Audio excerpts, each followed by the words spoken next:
Excuse me. Kayo na nga nag-out eh. Kayo na nga nag-out eh. Yun ang malungkot doon. Kung ako si Piolo, malulungkot ako para sa inyo. Kasi kayo ang nag-out. Paano kung gusto sa pera palang sabihin ni Piolo na, ay, that was then, but I'm okay now. That was part of my crisis before. Eh paano? Eh ngayon sinabi nyo na, bakla. O kayo na nagsabi. What do we do now? And then blame it on me? Excuse me. 1. I am not outing Piolo. Kung nakikinig si Piolo, ito lang ang payo ko sa iyo, Piolo. I am not outing you. I am only speaking or talking about my experience. Now, napakadaling sabihin.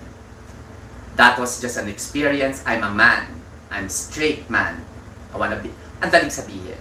Pwede mo rin sabihin na, yeah, maybe I'm gay. But you can't be in the middle all the time and make people guess and make people fight people because people are insinuating who you are. I am not insinuating. I am merely stating an experience that will not define you, by the way. It will never define you. Don't. Huwag kang papaya.